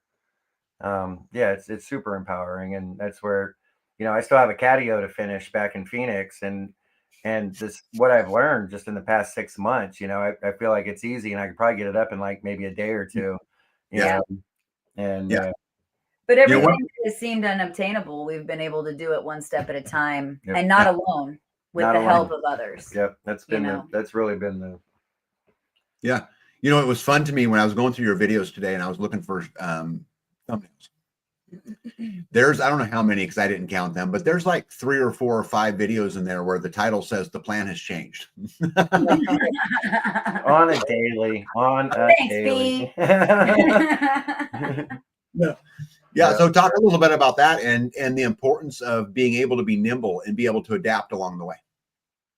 Well, I think that it starts with your idea, your grand idea of what you've seen in a video, what you've seen somebody else do, right? What you want. And then the reality of what you're capable of, what the finances allow, what the time allows. You know, before we moved here full time, we were getting one project done at a time. Now that we're here full time, it's like we have 500 projects going. You may have to stop and get squirrel on it and go and start something else and then come back to that later when the weather permits, when the finances, when the, you know, like there's so many things. And so that helps having grace with one another. Like I said something the other day, like I've got a window that doesn't have a sill in it yet. And he's like, trim. Well, it didn't have trim. And he goes, I really wish you wouldn't have said that right now. Like you know, I had to stop to go build a shower and put in a toilet. And I didn't mean it like that. I just meant like we can go do that. Right. And so that grace, like with each other and realizing that it's that priority. We like to throw that word around a lot amongst the 4 of us is what is our priority, right? Like, and my priority, B and I were talking about this, is so different than what Joe's priority is because like he asked me the other day, what are we getting done? And I said, well, in my mind, it's hanging the vanity and getting the mirror in so I could start unloading all my toiletries into the bathroom. Was that before or after hanging Christmas lights? Right. Right. What a waste. And they're solar Christmas lights, so it's not taking any electricity, like something you learn, right? But you know, just things that like Christmas lights bring us joy. We don't have a tree up right now. Like everything's out of sorts. There's a lot of change that's happened this year. We're not with our family, but we're with our family. You know what I mean? Like it's just there's a lot. And so you have to also find what helps you keep that positive going. Like you have to have a good attitude and we chose this. Why are we going to be shitty about it? We chose this. Like buck up, buckaroo is what I have to remember. That's not my nickname. No, that's what I have to remember is like, you know, like a lot of times and he does so good at starting to anticipate what we need now. Like, okay, I'm going to need wood in the middle of the night. If he doesn't want to hear me have a bad attitude about why don't I have wood in here when I need it and I can go out and get it and I will.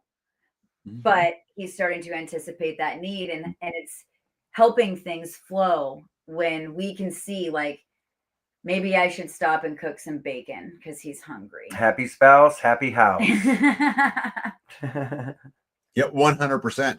Well, you know, as things change, I think a lot of times it's dictated, as you talked about, on weather, but it also gets dictated upon opportunity. Right? Because that changes a lot too. You know, you find a deal on something or whatever. And so thinking about finding a deal on something, one day Jess and Joe decided they were ready to be farmers and unloaded a trailer full of animals. Talk about that experience. Well, the whole reason we came here was to be self-sustainable. And I'm never going to let grass grow under my feet. There's no learning in that.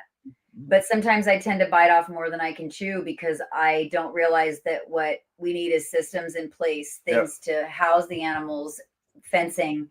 We've found a lot out and we've since it was great learning. It was. Yeah. It just I wouldn't recommend it to somebody who was new. I would say if I could do it again, just give yourself a second. Like let yourself realize what you need before you have to provide for the needs of animals because husbandry is a real thing. And I think that was really the kicker on that is we didn't have our basic necessities met before we had to make sure that we had basic necessities met for some animals, you know, and it's like how do you figure that out when you know nothing, you know, and thankfully it all worked out. It always does. And that's people giving us advice. Like the pig was rooting up the fence. Yeah. All kinds of good and stuff. Somebody was like, put a ring in her snout. And I'm like, I can't do that. So Joe goes over there and puts big old huge, like cinder blocks and 2x6s and like pounds them in with stakes. And she wasn't getting out, but we didn't know that, you know? And so we just thought that like regular fencing, like garden fencing would work. And like, you know, we had no idea. it ended up working out. You know, we raised her way bigger than we should have. We were blessed with a gentleman that showed us how to butcher her, and we were able to really embrace that. And it's now made me feel more confident, but it was a hard week of learning. Butchering her took an emotional toll on me because I had cared for this animal, and then now she's gone. Like the night we came home, that was a hard thing. And here I've told everybody, I'm the butcher. You don't worry. I will do the animal like slaying. I want to be in charge of that. Like, I think it's an important thing. And I worked for a farm to table chef that she believed you give an animal the best life and it gives back to you on the dinner table.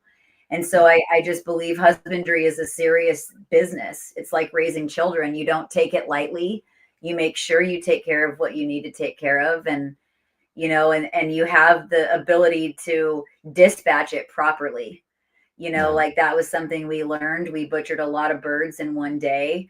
I learned that 27 roosters will drive you crazy in the middle of the night. You know, and so these things that you don't realize, like we took in 61 baby birds and we were like, yay, chickens. And then I realized that 27 of them were roosters. Oh, plus 5. Oh, and you brought some B. So, you know, and we've lost a few to predators and things that we didn't know. You know, what's that big pile of feathers over there in the swale? You know, like, and we found eggs everywhere. Eggs everywhere. Like I understood, like the Easter egg hunt and where that came to be, and having a proper place for them to lay. Again, systems. Yep. You know, but we also that opportunity, Jess, I want to stress, says yes, it was stressful and you learned a lot, but you also got a pig slaughtered, which is going to help you get through the winter. You know, you and B decided one day on a whim, it wasn't even planned, wait, let's go butcher.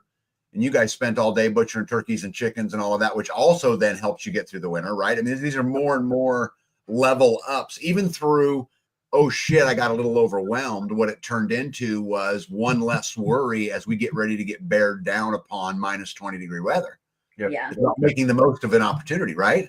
Yep. And you realize, like, you're looking at the calendar going, today's our last day to butcher. If we don't do it today, we don't have any better weather. Okay, that's why it's on a whim. Like that grace, like, okay, I got to drop my plans, and that dictates what you get done. Right. Like we were just talking about, every day we have something else that is important. It's like somebody's building. There's another community day on the table. There's like, it's every day. Oh, we have this. We have doctor's appointments. We have, you know, and it's like before you know it, you thought you would have all this time to build out, and you're like, that project's just going to have to sit there. Yep. Yeah. Yeah. Well, I think that's the priority thing. You know, me and B, like, I think a lot of people who watch the lives think, oh, it's cool, you guys have goals, but it serves a whole different purpose. Yeah. Right. And you guys know this, right? I mean, that it's not, yes, it's about getting them down on paper, but it's also seeing where our ideas mesh and what we can come together on and what was important to both of us because all of us have individual needs. And sometimes it's okay, B, this weekend's your weekend, but next weekend you're working with me, and we're going to knock out the things that I think is important. And it's that compromise and, you know, kind of going through all that stuff. So it's going to be fun to watch you guys continue to take those levels. Now, we're not through them all yet, because there's a whole bunch you guys just took that I want to talk about. Yeah. Sure. Yeah. Right. But good. Yeah. Were you going to say something? No. Okay. All right. So let's take this to the next level now, because, you know, what we talked about was the burden of trying to find land, and it was hard, and then totally leveled up. I got land. I wanted 10 acres in a pre-built house. I ended up with 80 acres with nothing on it. Right. And okay, so we're going to adapt. And as your titles say, I must have took that screen off. I wanted to quote it here. I had it saved here on my live. Changing plans, right? Yeah. It kind of goes through that. So you guys decide that it's time to upgrade the sewer thing. We need to get out of the composting toilet, and it's time to build a bathroom. But going down that road takes you on a whole nother journey, because now you've got permitting, because you have lagoon, you've got the fence, you've got all the stuff that goes on. So talk about the journey. That's something so simple, or you would think would be so simple, as to put in a toilet. Well, we wanted an address. That was important to us. Yeah. I mean, we were telling, my mom was telling her sister, yeah, we bought land, we put a tiny house on it, and her sister says, well, what's the address?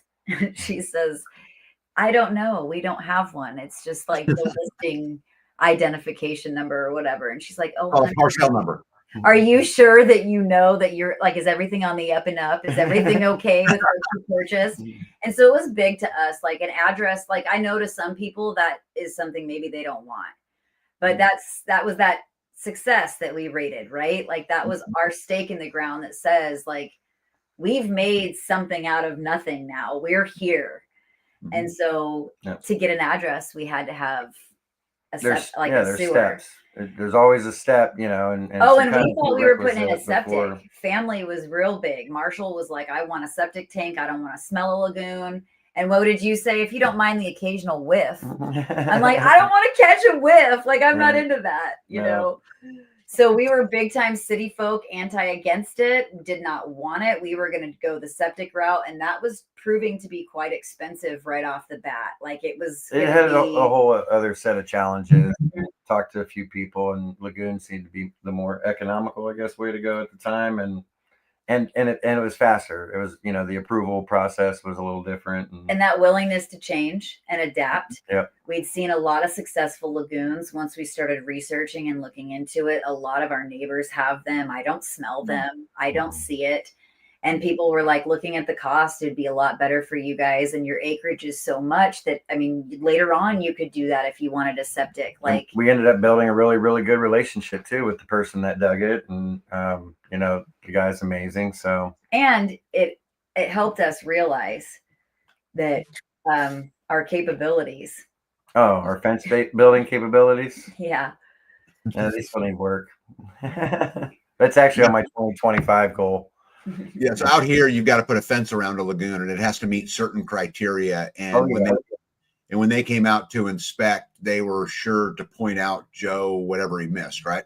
Oh yeah, every little detail. I mean, think, what did I really do here? And it took longer than we wanted it to take. It was more money than we wanted to spend. It was all of that. But B has talked to me about this, about not shorting yourself in the front, because later on it's going to come back and you spend more money fixing what you tried to save money on in the first place. And so we tried, like we had been quoted like $4,500 for a company to put a fence around it. Yeah. I'm like, that's not, I'm gonna put wood on. We've got to get, you know, real with what we're going to do. And we could learn a lot more putting it in ourselves. And that little bit of like, negotiation among the family saved us a lot of money. We were able to make changes again. Like things don't start out the way you think. And so if you're willing to just learn and grow with it, I think it's actually been fantastic. We've learned so much having it, and I would recommend a lagoon to anybody. Yeah.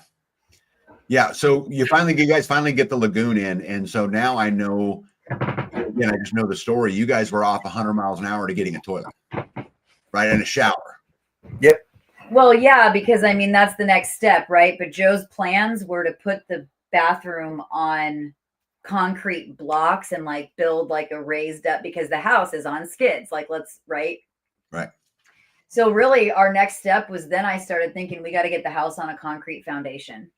And I was like, well, wait a second. Yeah. We've dug the lagoon to be right here where the house is, and I'm like, let's just move it over. Let's just build it and then put the house on top of it. And we've already moved it twice now already. So this will be the third time to move it. And the way the guy moved it, we weren't convinced he could move it sideways. We thought it had to move long ways and could only move one way. And so we were talking a crane. We were talking, how are we going to get this house up onto the foundation? What do? We don't know what we're talking about. And that seemed like a mountain we weren't going to be able to get over, you know, like, oh my gosh. And that's behind us now too. Right. And then you got to put in a bathroom. Well, so then we get the concrete laid. He gets the house. The guy's able to move the house. We have a video on it where he was able to like turn it with his mule and put it on the house. Well, the house buckles in the back. And we were like, recoverable. Right. Recoverable. But still, there's a draft back there. Right. Well, so then Joe has to get the next mountain of putting in another foundation, matching it up, making sure the floor he builds, which is where we're at right now, matches up to the house, because he's like, well, we could have a step down. And I'm like, no, we are not having a step down. We spent all this money. I want it to be when you walk, you don't even know you're on a different, So now this is something we don't know how to do. Like he had to put a lot of math and thought and learning into that. And it was stressful. It wasn't easy, like it is now looking back, sure. But at that time, I mean, there was a lot of like, you had to order, you went back and had ordered the wrong thing. Hey, can I change my order? Like, yeah, I had ordered a bunch of those manufactured eye joists. And I think I had ordered 11. They sell them in different heights, but I was about 12 inches. So from the base of the concrete to where I had to match up. But there's other things that you got to put in there that, the subfloor, the actual floor, the gaskets on the bottom, and, all these other things in between. And so I was like, oh no, I already paid for and ordered the wrong size. So I luckily I ordered it with the manager. So I called the manager back and he's like, it's an easy change. I'm not going to charge you a restocking fee. And he's like, no problem. And so that all worked out. And so it's one mountain to the next. But then I had, and then I had plumbing issues. So thankfully I know a guy, he also plays the flute. He's pretty amazing. And he really helped me out and walked me through some stuff and got all that working. So, and all the while you're building this appreciation for the next thing that you put in place. Like now we have 2 concrete slabs. Now we're building walls. Now we're starting to see things come together, and it's not just a shed anymore, right? Like even just tearing out the loft. And then he starts building it and we start connecting these things and we start to envision where the toilet's going to go. Now it's not just a thought. Now we're actually like moving into the process of like, okay, he's put the plumbing in because there's concrete there. Like he's like, I need to know exactly where the toilet's going because it's stubbed in right now. Like we need to know. And so you start realizing the importance of your decisions. And so I get be involved and I'm like, I need some help. We got to figure out where we're putting things. And we had originally planned to put, so back to that change, right? Like being willing to, and I can't sit here and act like I haven't been pissed off at times when she's told me to change things because it's pride. It's pride. Welcome to my world. Right. And you think you've got it all figured out. This is what I want. I know what I want. How do you know what I want? And she's like, you don't want those batteries of solar buzzing by your head. Put them over there. And I'm like, do you know what this does to my plans? And so we've spent a lot of time, but having somebody that you trust and then you coming over and showing like, this is what you do. Right. And this is how we do it. And that's the building of community. And now capability building. I would say now that we have a bathroom, I'm willing to be like, it's easy to go help somebody because I can get done and go home and take a shower. Like my needs are being met right now. And there's not one time I don't get into that. And I don't think, thank God I can flush this toilet and it goes away. Right. Yeah, so let's talk about that. So Joe and I was there when the very first flush happened. Yeah. And I put a big smile on my face. And, I called Jess and said, hey, Jess, come do the honors. So what was it like watching that water spin out the toilet for the first time?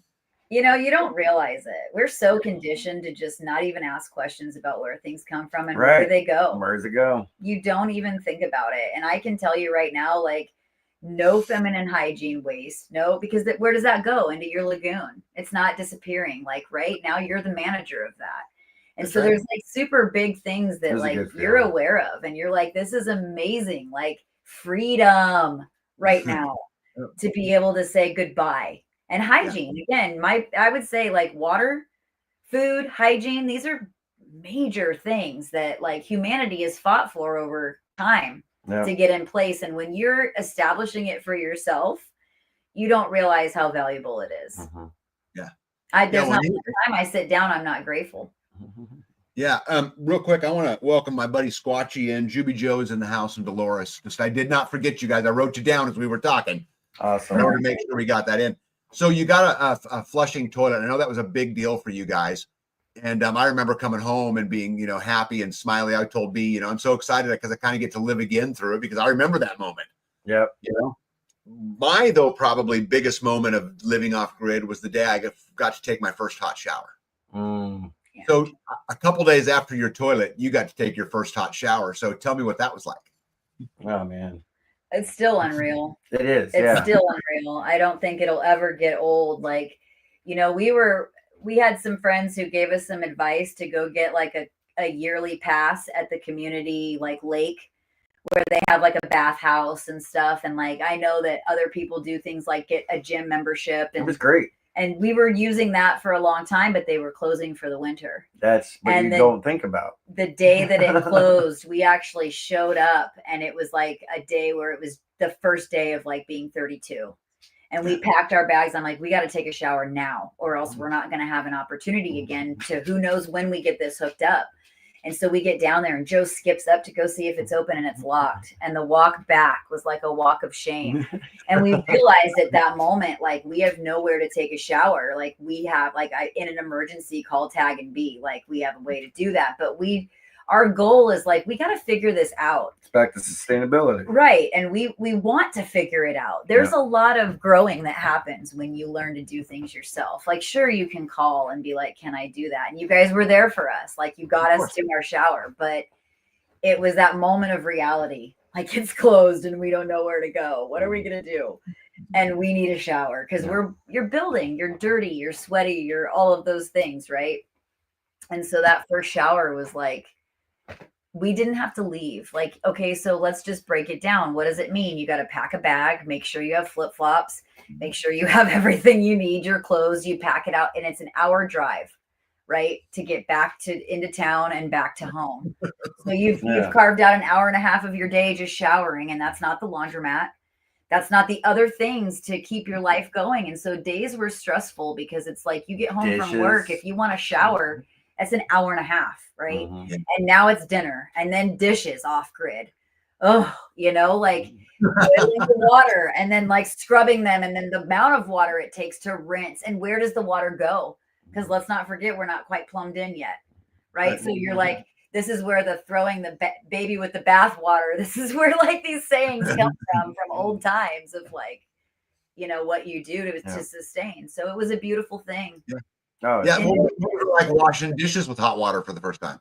I didn't even think about that. Oh man, I'll do dishes any day. Do we have the power to heat the water? Yes, yes we do. The propane to heat the water. Resources. Again, one thing leads to another, and we've never been more aware. Yeah. We brewed a pot of coffee, and Joe said, "I just would like to keep in mind how many watts that's pulling to keep heating it. You just fill your cup and move on." Yeah. Well, speaking of that, you guys have had 4 real big ones lately. One of those is power, because you guys have totally leveled up in power over the last little bit, right? Talk about that a little bit. Hey, by the way, real quick, I want to just say it because I think it's just amazing. Joe installed, I wouldn't help you hang the batteries, the labor work, because they're heavy. But beyond that, Joe installed his own solar system after starting with an Energizer battery, borrowing a very small system to turn a light on, to installing a complete whole house regular solar system that will power anything they ever want it to power. Mm-hmm. And he went and researched it, did it himself, and it is just completely badass. But talk about that experience, because I think that's amazing. Thanks. And it goes back to your tutorial, black to black, red to red. But when you get into managing more power and more storage, what you learned before isn't really applicable, because it's another level. And so there's a lot more components and things like that. But no, ultimately it was just a lot of phone calls and stuff like that. My cousin was amazing. My cousin Rich was amazing at helping me out. He's a kind of a savant. I've told you about him when it comes to electricity. And so he had some theories. He downloaded the manual. He kind of, he did a lot of footwork for me. And at the end of the day, when I started seeing solar power coming in, and I remember because he was like, hey, maybe, this is what I think you should do.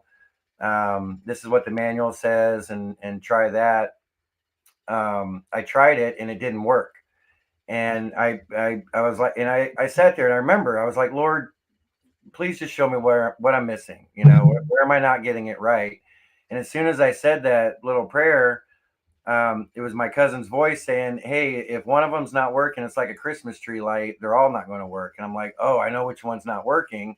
So I unplugged it, plugged everything back in, and instantly it was like 2,600 watts, kilowatt, like pumping into the system. And I'm like, That's more than my generator. That's more than all those batteries. That's actually more than I use in a day. You know, because I'm like, wow, and he was free. pumped. He was pumped. I talked to him on the phone. He's like, I got power coming in. Yeah, I mean, it was so exciting because now, you know, back to new level. Now we've got a freezer. You know, we couldn't have a freezer before, and so now there's. Well, we were running that big freezer of meat, the pig that we butchered, off the Energizer, off the other battery system, and that was starting to like deplete. And it was like, we got to make a decision. How are we going to power this? Yeah. And that's our food. You know, like top priority right there, right? That's our frozen preps. Yeah. So it's like, we got to think about that. And then he was like, now we're 100% all on the grid down. Yeah, and grid down really made a huge difference. Huge. Well, because now it's like I plug my phone in and I don't even think about how much it has.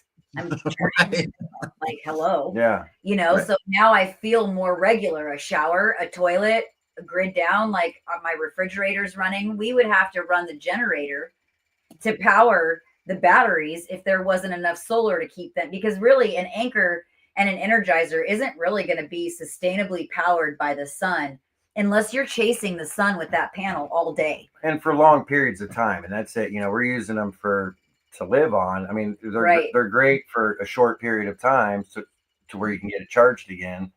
But if you're constantly using that, and that's where it always goes back to managing. And I even think we still have to manage, you know, our power. We do, because we do manage it. We don't let the batteries get below a certain percentage, and we're, you know. Well, I kind of pushed the limit on that, but that's another story. Hey, Jess, you told me a story about asking permission for a shower. I don't want to. That was again an amazing. You talk about leveling up, right? Tell that story real quick, because this is right after the new system went in, right?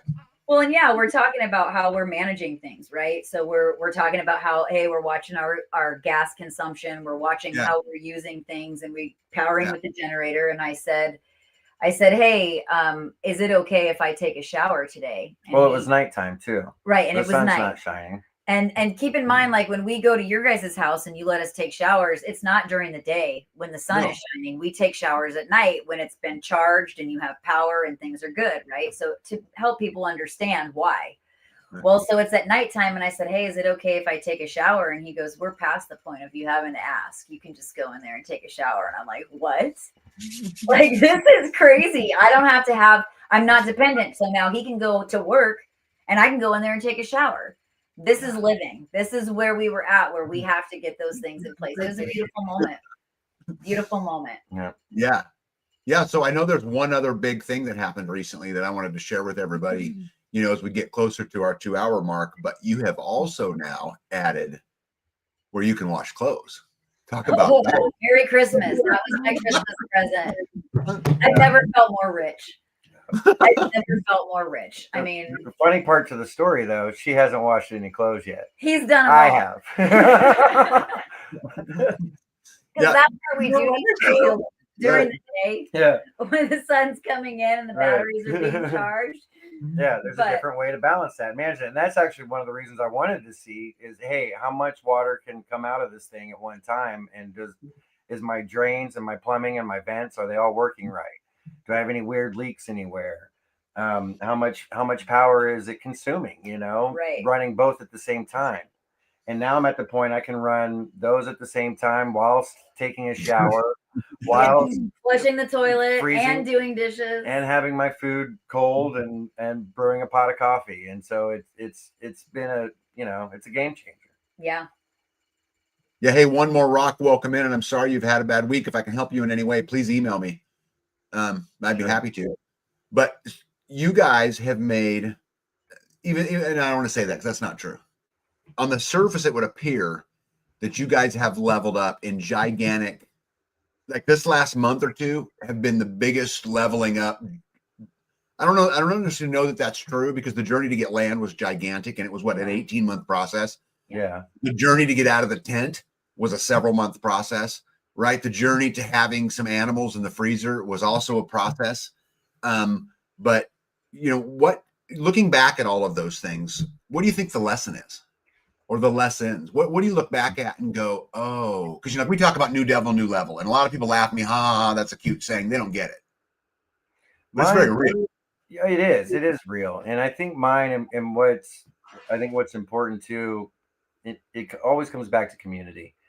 And so for me, I do pray a lot, but I think a lot of times I don't ask for help outside of the Lord, and people, I think Indiana Mike once said, I think he told me, you don't seem like the kind of guy to ask for help unless you're on fire. It might have been Mario, but it was Mario. Either way, it was Mike. Either way, it was Mike. Yeah. And I think that's it. Is I'm learning to be able to ask for help. That's been my biggest takeaway. The things that you were able to do, were tremendous, just huge time savers. I'm sure I'd still probably be 3 months out if you hadn't come by. And then also a number of reasons that you've been super helpful, you and B both, and so many different members of the community as well, that have stopped over, that have helped out our neighbors across the street, you name it. And that's it. It's just that bond, building those relationships, and really learning. As men, it's hard to ask for help, and I think we've talked about this because, one, I don't want you to come over and see my mistakes, because I don't want a nickname. And two, because you got to do something silly to get a nickname. And so it's pride. It's always pride. And then, but also I think it's the learning. You want to learn, but I learn so much faster if I just ask for help and somebody just says, "Hey, I've done that. I've seen that." Indiana Mike and Jeanette, they're great with giving us good advice, good and so many other community members are too. And it's really been a blessing, and that's really been my takeaway is I need to ask for help when I need help. And we but Joe, go ahead. Yeah, I just want to be real quick, Joe. I want to tell you about that. I've been over there a few times. I know other people's been over there a few times, but the credit belongs to you guys.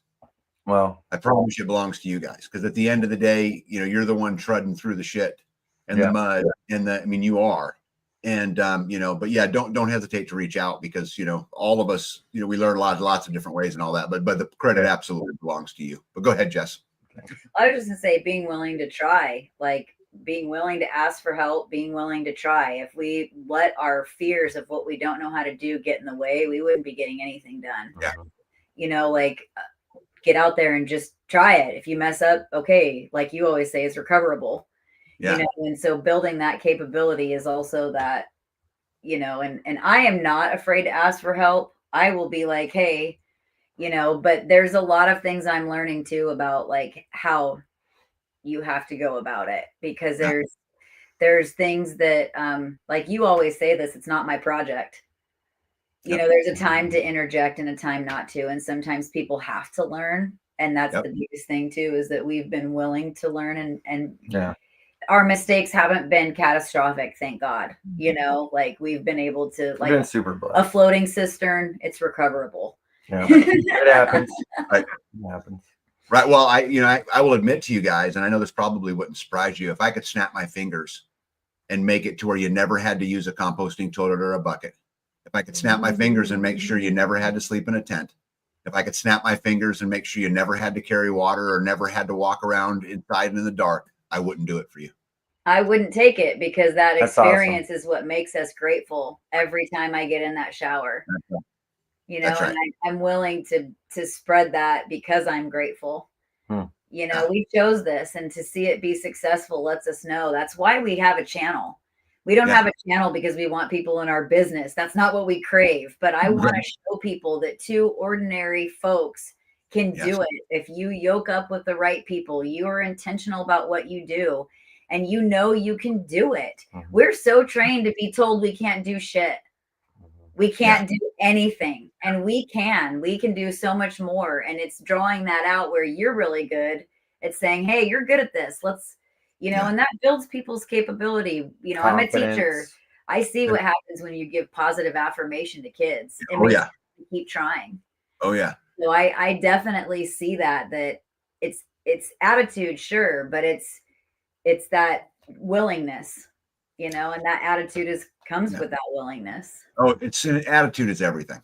I say it all the time that the suck is going to be there regardless how we deal with it. I want to, if the shit ever hits the fan, I want to be around a bunch of people when the suck is on, looks across the room and makes fun of me. That's who I want to be with. That's great. Right? That's who I want to be with, because it'll make all of that so much stronger. Well, guys, we're going to end this here in just a minute on the question we began with, but I have one more question I want you to answer first. And I want to know, at what part during this journey did you realize you could do it?